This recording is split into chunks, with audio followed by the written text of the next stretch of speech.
నాకు నిన్నట్లుంచి కొంచెం డౌట్ అనిపించింది.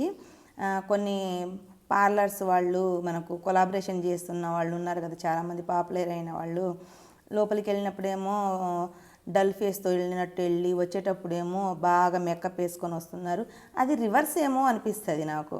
వెళ్ళేటప్పుడు మంచిగా మేకప్ వేసుకెళ్ళి ఫోటోషూట్ అయిపోయినాక వచ్చేటప్పుడు మనం వెళ్తాం కదా, మనం వెళ్ళేటప్పుడు కూడా మంచిగానే వెళ్తాం. వెళ్ళి అక్కడ ఫేషియల్ కానీ క్లీనప్ కానీ చేయించుకున్నప్పుడు ఆ తర్వాత ఎలా ఉంటుంది, వాళ్ళు క్రీమ్ పెడతారు కదా, లాస్ట్లో మాయిశ్చరైజర్ పెడతారు కదా, లేదంటే సన్ స్క్రీన్ లోషన్ లాంటిది ఏదన్నా జెల్ లాంటిది పెడతారు కదా, ఎలా ఉంటుంది, జిడ్డు జిడ్డుగా ఉంటుంది.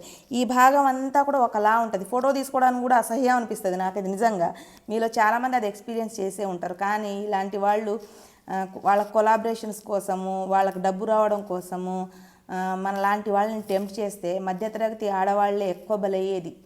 మధ్యతరగతి ఆడవాళ్లే ఎక్కువ చీరలు కొనేది, మధ్యతరగతి ఆడవాళ్లే షాపింగ్లు ఎక్కువ చేసేది, మధ్యతరగతి ఆడవాళ్లే మేకప్ ప్రోడక్ట్స్ ఎక్కువ వాడేది. నిజానికంటే హై క్లాస్ వాళ్ళు ఎవ్వరు కూడా వాళ్ళకి తెలుసు ఒక ప్రోడక్ట్ నమ్ముకొని ఒకదాని మీదనే ఉంటారు. లేనోడు ఏం చేస్తాడు, మనకెందుకులే అంత కాస్ట్లీ అనుకొని ఉంటాడు. కానీ ఈ మిడిల్ క్లాస్ వాళ్ళలోనే అటు ఉండలేక ఇటు ఉండలేక అన్నీ కొంటా ఉండి ఫేస్లు మళ్ళీ వృధా ఖర్చులు, పార్లర్ ఖర్చులు, ఇవంతా వేస్ట్. నిజానికి ఇది వేస్ట్. పాలమీగడ, పచ్చిపాలు, నిమ్మరసం, టమాటాలు, క్యారెట్ బీట్రూట్ జ్యూస్ లాంటివి, ఆమ్లా లాంటివి, ఇంకా శనగపిండి, పెసరపిండి, ఇవన్నీ మన ఇంట్లో ఉంటాయి. దీంతో మీరు హీరోయిన్ కంటే కూడా మంచి గ్లోతో ఉండొచ్చు. కానీ మనం అలాంటివి చెయ్యం.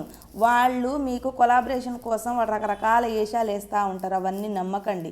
ఇంకో ఫ్యాక్ట్ ఏంటంటే, వాళ్ళు ఆల్రెడీ స్కిన్ డాక్టర్ దగ్గరికి వెళ్ళి ఉదయం ట్యాబ్లెట్, మధ్యాహ్నం ట్యాబ్లెట్, సాయంత్రం ట్యాబ్లెట్లు కూడా వాడతారు వాళ్ళు. కెమికల్ పీలింగ్స్ చేయించుకుంటారు వాళ్ళు.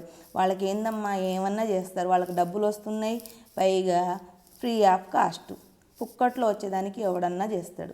కానీ వాటిని చూసి మనలాంటి వాళ్ళం ఎగేసుకొని పోయి ముఖాలన్నీ ఖరాబ్ చేసుకొని ఇంట్లో అప్పులు పాలైపోయి ఆ తర్వాత మొగుడిని తిడితే ఏమీ ఉపయోగం ఉండదు.